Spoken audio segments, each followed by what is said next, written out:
हरे कृष्णा। सभी वैष्णव भक्तों के चरणों में दंडवत प्रणाम। सती द्रौपदी की कथा भाग 2। भगवान की लीला का रहस्य स्वयं भगवान ही समझते हैं। दूसरों लोगों की दृष्टि में जो हित प्रतीत होता है वह अहित हो जाता है, और जो अहित प्रतीत होता है वह हित हो जाता है।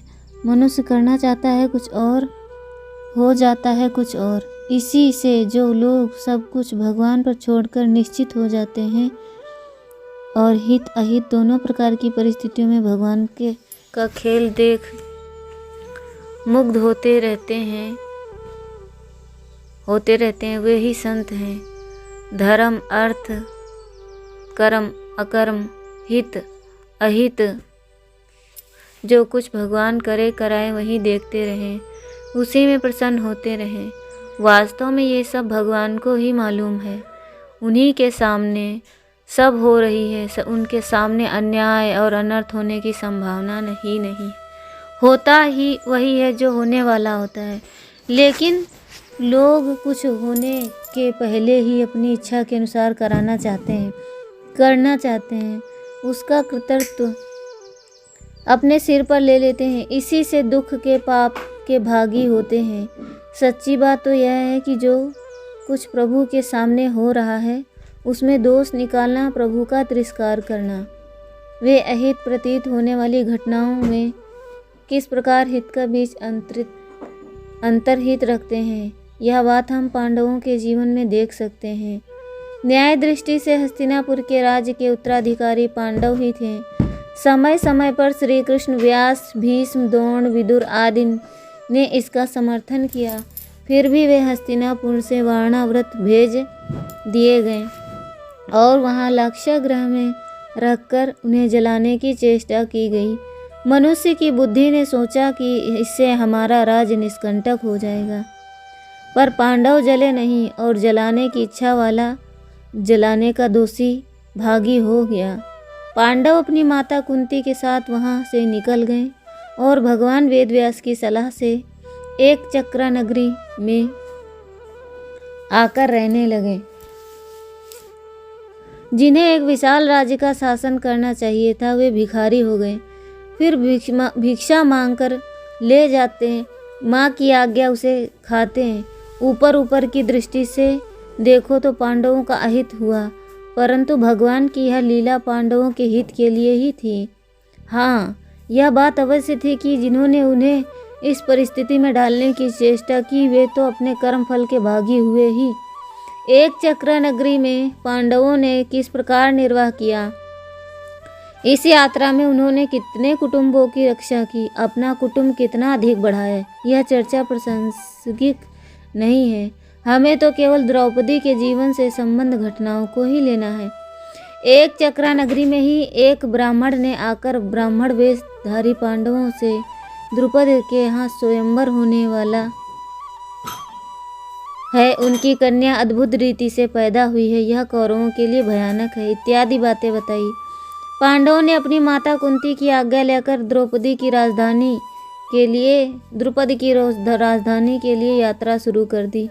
जब पांडव ब्राह्मण वेश में छिपकर एक चक्रा नगरी में उस ब्राह्मण के घर रहते थे, तब एक दिन व्यासदेव पधारे। स्वागत सत्कार और कुशल प्रश्न के पश्चात उन्होंने कहा, पुराने जमाने में एक तपोवन में बड़े तपस्वी ऋषि रहते थे। उनकी एक कन्या थी, वह बड़ी सुंदरी और तथा गुणवती थी, परंतु पूर्व जन्म के कर्मों के कारण उसका प्रारब्ध अच्छा नहीं था। उस अनुपम सुंदरी के उसके योग्य कोई पति नहीं मिला। वह अत्यंत दुखी होकर पति प्राप्त करने के लिए भगवान शंकर की आराधना करने लगी। भगवान शंकर प्रसन्न होकर उसके सामने आए और बोले, देवी तुम्हारी जो इच्छा है मांग लो। उस समय वह तपस्विनी कन्या आनंद के कारण इतनी आत्मविस्मृत हो गई कि वह 5 बार कही गई, मुझे पति दो, मुझे पति दो। भगवान शंकर ने कहा, तुमने 5 बार पति दो कहा, इसीलिए तुम्हें 5 पति प्राप्त होंगे। तुम्हारी प्रार्थना निष्फल नहीं हो सकती।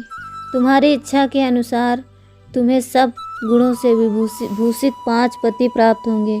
इतना कहकर भगवान शंकर अंतर्धान हो गए। वही कन्या द्रुपद के यहाँ यज्ञ देवी से पैदा हुई। वही सर्वांग सुंदरी कृष्णा तुम लोगों की पत्नी होगी, यह बात पहले से ही निश्चित है। इसीलिए तुम लोग पांचाल राज के नगर में जाओ और द्रौपदी को प्राप्त करो। तुम द्रौपदी के द्वारा सुखी हो सकोगी। व्यासदेव चले गए। व्यासदेव जी ने जिस तपस्विनी कन्या का वर्णन किया वह कौन थी और उसका नाम क्या था, यह बात महाभारत में नहीं लिखी है। यद्यपि यह कथा महाभारत में एक बार से अधिक कही गई है। ब्रह्म वैवर्त पुराण के श्री कृष्ण खंड में यह कथा इस प्रकार आती है कि रावण ने दिग्विजय करने के समय वेदवती नाम की एक कन्या का अपमान किया था। वह कन्या बृहस्पति की पौत्री थी और कुशध्वज की लड़की थी। रावण के अपमान से बड़ा दुख हुआ और उसने रावण को शाप दे दिया कि मेरे ही कारण तुम्हारा सत्यानाश होगा।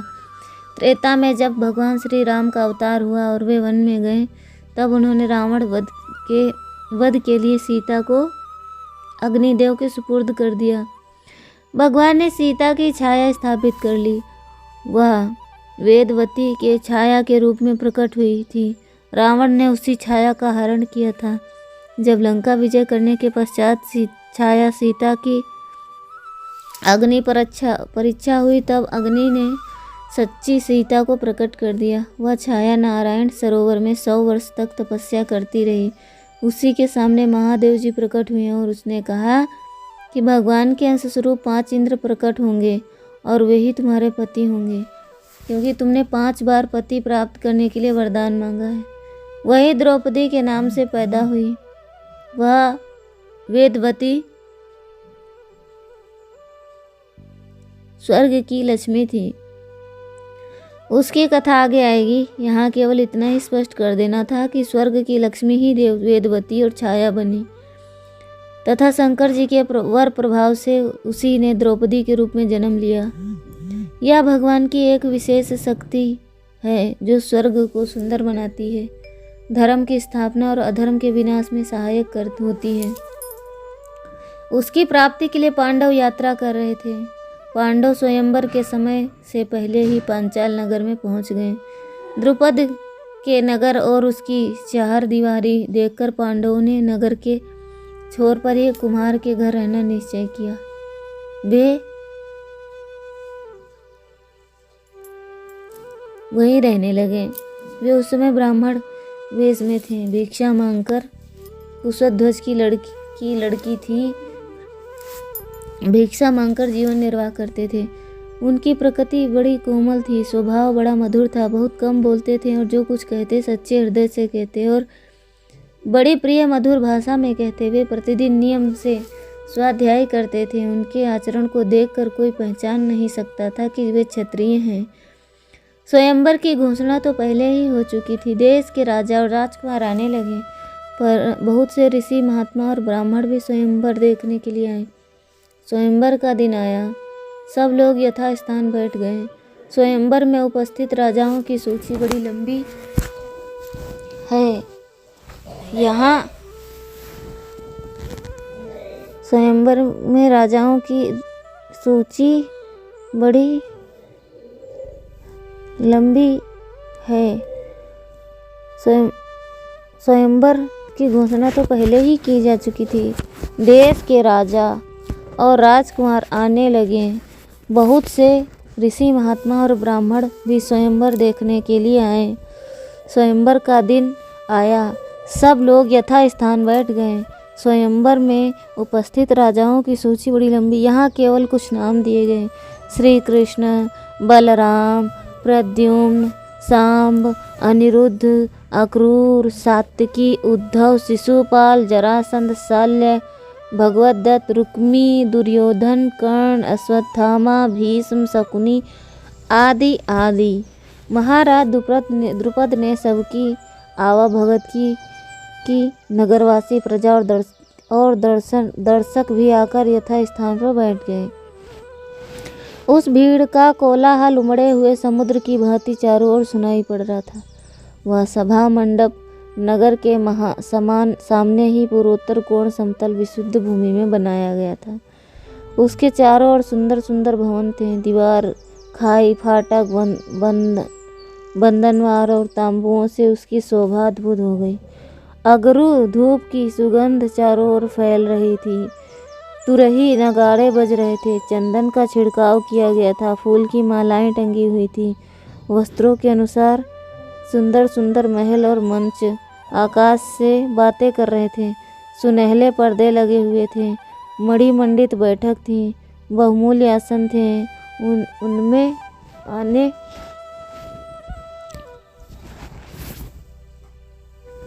उनमें आने जाने की रोक टोक बिल्कुल नहीं थी। सब में उत्तम पलंग और खाने पीने की सामग्रियां थी रखी हुई थी। सभी राजा मानो आपस में होड़ लगाकर एक दूसरे के सुंदर सुंदर वस्त्र भूषणों से सुसज्जित थे। पांडवों की एक और ब्राह्मणों की श्रेष्ठ श्रेणी में बैठकर द्रुपद ऐश्वर्य और अनुपम समृद्धि को देख रहे थे। द्रौपदी नवीन और सुंदर वस्त्रभूषण से अलंकृत होकर स्वर्णमयी जयमाला हाथ में लेकर रंगभूमि में आई। कुल गुरु ने मंत्र पढ़कर अग्नि में आहुति डाली। ब्राह्मणों ने स्वसत्ययन पाठ किया। सब बाजे बंद हो गए। सारी सभा में सन्नाटा छा गया। धृष्टद्युम्न ने मेघ गंभीर ध्वनि से घोषणा की, उपस्थित नगरपतियों और राजकुमारों, यह निशाना है, ये 5 बाण हैं और यह धनुष है। मैं सत्य कहता हूँ कि जो सुतकुल रूप और बल से युक्त पुरुष इन 5 बाणों के द्वारा इस यंत्र के भीतर से निशाने को काटकर गिरा देगा, वही पुरुष मेरी बहन को प्राप्त कर सकेगा।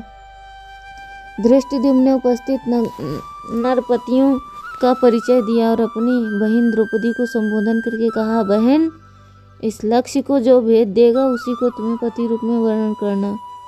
द्रौपदी को प्राप्त करने के लिए सभी राजा व्याकुल हो उठे। सब एक दूसरे की ओर देखकर वे भावभंगी प्रकट कर रहे थे कि द्रौपदी मेरी है, द्रौपदी मेरी है। मित्र और संबंधी राजा भी एक दूसरे को ढाह से देखने लगे और वे सब द्रौपदी को प्राप्त करने के उद्योग में लग गए।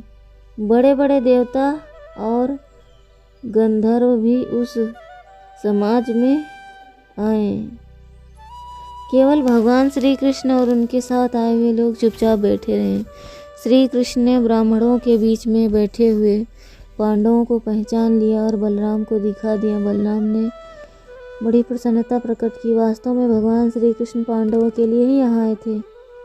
दूसरे राजाओं की दृष्टि द्रौपदी की ओर थी, इसी से किसी की दृष्टि पांडवों पर नहीं पड़ी। दुर्योधन, साल व अश्वत्थामा आदि भी तो धनुष पर प्रत्यंचा ही नहीं चढ़ा सके। वे धनुष के झटके से पृथ्वी पर गिर पड़े। उनके मुकुट और हार शरीर से गिर पड़े। वे लंबी सांस लेकर अपने अपने स्थान पर बैठ गए। कर्ण रंग भूमि में आया। उसने पलक मारते मारते धनुष पर डोरी चढ़ा ली, बाण भी चढ़ा लिया। अग्नि, चंद्र और सूर्य के समान तेजस्वी कर्ण को धनुष पर बाण चढ़ाते देखकर पांडवों ने सोचा कि अब लक्ष्य कटकर पृथ्वी पर गिरने वाला है। इसी बीच में ऊंचे स्वर में द्रौपदी बोल उठी, मैं सूत पुत्र को कदापि वरण नहीं करूंगी। द्रौपदी की बात सुनकर कर्ण को बड़े अपमान का बोध हुआ। वह क्रोध सूचक हंसी हंसकर धनुष वहीं रखकर अपने स्थान पर लौट आया। बहुत राजाओं के असफल होने पर चेदी देश के राजकुमार शिशुपाल उठे। उन्होंने धनुष पर डोरी चढ़ाने की चेष्टा की, परंतु वे सफल न हुए। दोनों घुटनों के बल जमीन पर जा रहे। उन्हीं की भांति जरासंध, साल व हंसी के पात्र बने। जब क्षत्रियों से कोई और नहीं उठा तब ब्राह्मणों की मंडली से अर्जुन उठ खड़े हुए। उस समय अर्जुन के पुष्ट शरीर को देखकर ब्राह्मण लोग अपनी मृगछाला उछाल उछाल कर हर्ष ध्वनि करने लगे। कुछ लोग यह सोचकर उदास हो गए कि जब धनुर्वेद के जानकार जरासंध, शिशुपाल और दुर्योधन न ही सफल हुए तब इस ब्राह्मण की सफलता कैसे संभव है। कुछ ब्राह्मणों ने ब्राह्मण की तपस्या, शक्ति, उत्साह आदि का वर्णन करके कहा कि सब लोग मिलकर इस ब्राह्मण को आशीर्वाद दें, यह अपने कार्य में सफल हो। ब्राह्मणों के आशीर्वाद दिया इसे सफलता प्राप्त हो। अर्जुन धनुष के पास पहुंच गए। उन्होंने भक्ति नम्र हृदय से उसकी प्रदक्षिणा की, भगवान शंकर को नमस्कार किया, श्री कृष्ण का स्मरण किया और धनुष को उठा लिया। बड़े बड़े वीर जिस पर डोरी चढ़ाने में समर्थ थे। अर्जुन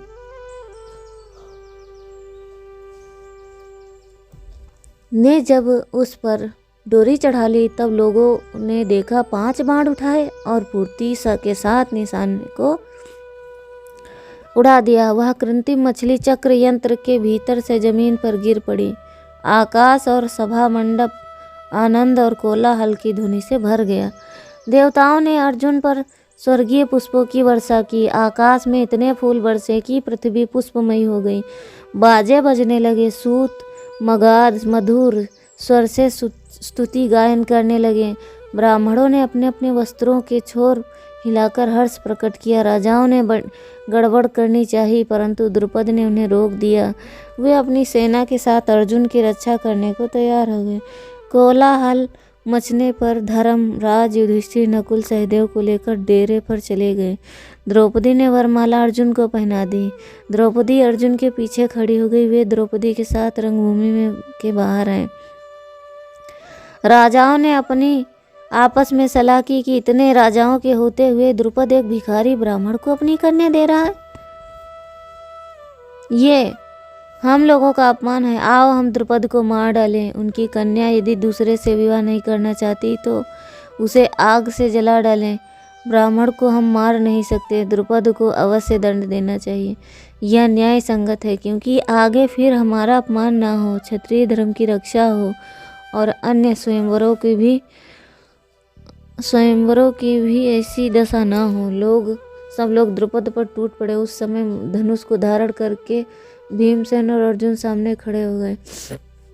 भीमसेन एक वृक्ष उखाड़ लिया और अर्जुन के पास खड़े होकर भीम के असाधारण कर्म को देखकर बलराम ने से कहा, भैया संकर्षण, यह जो सिंह के समान अपना पराक्रम प्रकट कर रहे हैं, जिसके हाथ में पांच हाथ से कुछ भी छोटा धनुष है, वे अर्जुन है जो बलपूर्वक वृक्ष उखाड़ रहे हैं। उनके पास खड़े हुए भीमसेन हैं। युधिष्ठिर नकुल सहदेव को जाते समय तुमने भी देखा ही है। मैं ठीक ठीक पहचान रहा हूँ। बड़ा अच्छा हुआ ये लोग लाक्षा भवन से कुशल सकुशल बच गए। बलराम ने अपनी बातों का समर्थन किया। दुर्योधन और कर्ण आए। कर्ण और अर्जुन का युद्ध होने लगा। कर्ण उनके सामने युद्ध में ठहर नहीं सके। वे ब्रह्म तेज को जीतना संभव है यह कहकर युद्ध भूमि से हट गए। साले को घूंसे मारकर भीमसेन ने जमीन पर गिरा दिया। ब्राह्मण लोग हंसने लगे। साले कर्ण और दुर्योधन को परास्त होते देखकर सभी राजा चकित हुए एवं स्तंभित हो गए। श्री कृष्ण ने सबको यह कहकर समझा दिया कि इन्होंने धर्मानुसार ही द्रौपदी को प्राप्त किया है। सब अपने अपने देश को गए। द्रौपदी को लेकर अर्जुन और भीमसेन अपनी डोरे की यात्रा की। आज बहुत रात बीत गई। रोज भिक्षा लेकर आने का समय बीत गया। पुत्र स्नेह के कारण कुंती घबरा रही थी। वे सोच रही थी कि कहीं कौरवों ने मेरे पुत्रों को पहचान कर उनकी हत्या तो नहीं कर डाली। या वैर को कभी ना भूलने वाली मायावी राक्षसों ने मेरे पुत्रों का कुछ अनिष्ट तो नहीं किया। संभव है किसी प्रकार का उनका अनिष्ट हो गया हो, परंतु क्या व्यास की बात भी व्यर्थ हो सकती है। कुंती इस प्रकार सोच विचार कर रही थी कि भीमसेन पुकारा, कहा, माता हम भिक्षा लेकर आ गए। कुंती घर के भीतर थी। उन्होंने बिना देखे ही कह दिया, बेटा सब लोग मिलकर उसका उपयोग करो। जब वे कुटी के बाहर आई उन्होंने देखा कि यह तो द्रौपदी है। तब वे कहने लगी, बिना समझे बूझे मैंने क्या कह दिया। मेरे मुंह से कैसी बात निकल गई। कुंती असत्य के भय से चिंतित हो गई। वे द्रौपदी का हाथ पकड़कर युधिष्ठिर के पास ले गई और कहने लगी, बेटा आज तुम मुझसे एक प्रमाद हो गया। मेरे मुंह से बिना समझे बूझे एक बात निकल गई। अर्जुन और भीम ने द्रौपदी को लाकर मुझसे कहा कि यह भिक्षा है। मैंने रहस्य को जाने बिना भिक्षा उठाकर उचित आज्ञा दे दी कि तुम सब मिलकर उसका उपयोग करो। सो युधिष्ठिर, अब कोई ऐसा उपाय करो कि मेरी बात भी झूठी ना हो। अपने जीवन में आज तक कभी अनजान में भी मैंने झूठ नहीं बोला। साथ ही द्रौपदी धर्म की भी चिंता है। किसी प्रकार अधर्म स्पर्श न करे, यह बात तुम्हारे ही अधीन है। युधिष्ठिर विचार करने लगे। थोड़ी देर बाद अर्जुन को बुलाकर उन्होंने कहा, भाई अर्जुन, तुमने अपने बाहुबल से द्रौपदी को प्राप्त किया है। तुम्ही से सौभाग्यवती होगी। तुम अग्नि को साक्षी देकर विधिपूर्वक इसका पानी ग्रहण करो। अर्जुन ने कहा, राजन, आप क्या कर रहे हैं? मुझे अधर्म का भागी मत बनाइए। आज तक अच्छे पुरुषों में ऐसा कभी नहीं हुआ कि बड़ा भाई अविवाहित रहे और छोटा भाई विवाह कर ले। पहले आप, उसके बाद भीम और फिर मैं विवाह कर सकता हूँ। हम सब आपके आज्ञाकारी हैं। हमारा तो जो कर्तव्य है, जिससे धर्म और यश की हानि न हो, द्रुपद का हित हो, वही आज्ञा कीजिए। हम सब आपकी आज्ञा का पालन करेंगे। युधिष्ठिर भाइयों के मन का भाव देख रहे थे। उन्हें व्यासदेव की बात भी याद आ गई। पूर्व जन्म के कर्म का रहस्य उनसे छिप न रहा। वे सोचने लगे कि धर्म की दृष्टि से माता की आज्ञा सर्वोपरि है, अर्थात अर्थ की दृष्टि से भाइयों में विरोध नहीं होना चाहिए। परलोक और काम की दृष्टि से व्यासदेव की आज्ञा का प्रमाण है। बहुत सोच विचार कर उन्होंने कहा, माता की आज्ञा के अनुसार द्रौपदी हम 5 भाइयों की पत्नी हैं। पांडवों ने बड़े भाई की इस आज्ञा को उसी समय अपना कर्तव्य ठहरा लिया। श्री कृष्ण और बलराम पांडवों के पीछे उनके डेरे पर आए। युधिष्ठिर और कुंती को अपना नाम लाकर प्रणाम किया। पांडवों को बड़ी प्रसन्नता हुई। सबने उनका स्वागत सत्कार किया। युधिष्ठिर ने पूछा, श्री कृष्ण, तुमने हम लोगों को पहचाना कैसे? हम लोग तो छिपकर भिखारी ब्राह्मण के वेश में अपना जीवन बिता रहे हैं। श्री कृष्ण मुस्कुराकर कह रहे हैं, धर्मराज, आग लाख छिपी रहे, उसे लोग जान ही लेते हैं। पांडवों के अतिरिक्त कौन ऐसा वीर है जो इस प्रकार अपना पराक्रम प्रकट करे? हमारे लिए बड़े सौभाग्य की बात है कि आप लोग आग से बच गए। सकुशल है। दुरात्मा दुर्योधन की इच्छा पूर्ण नहीं हुई, वह बड़ी प्रसन्नता की बात है। आपका अभ्युदय होगा, मैं यही जानता हूँ। आप लोग इस वेश में पहचाने न जाएं। अब जाता हूँ, आज्ञा दीजिए। श्री कृष्ण और बलराम अपने डेरे पर आए। अब भिक्षा पर विचार हुआ। कुंती ने द्रौपदी से कहा, कल्याणी, इस भिक्षा अन्न से देवताओं की पूजा करो, ब्राह्मणों को खिलाओ। जो कोई भोजन की इच्छा से आया हो उसे भोजन कराओ। जो बचे उसके 2 हिस्से करो। एक हिस्सा भीमसेन को खिला दो, दूसरे हिस्से को 6 भाग में विभक्त कर दो। उनको मैं, तुम और ये 4 भाई खाएंगे। द्रौपदी वैसा ही किया। सबने भोजन किया और फिर सब अपनी अपनी मृगछाला बिछाकर लेट गए। पांडव दक्षिण की ओर सिरहाना करके सोए। उनके सिर की ओर कुंती सोई। द्रौपदी पांडवों के पैरों के और कुस्सा पर सो गई। सोने का मड़ी जड़ित पलंग और मखमल सैया पर सोने वाली द्रौपदी पैरों के पास जमीन में सोई, परंतु ना तो उसके मन में तनिक भी दुख हुआ और ना तो पांडवों के प्रति अनादर का भाव ही आया। लेटकर पांडव लोग तरह तरह की बातें करने लगे। उनकी चर्चा का विषय छात्रोचित था। द्रौपदी मन लगाकर सुन रही थी। बात बंद हुई तब भगवान का स्मरण करते हुए सब सो गए। हरे कृष्णा कृष्णा कृष्णा हरे हरे, हरे रामा रामा रामा हरे हरे। जगत गुरु श्रील प्रभुपाद की जय।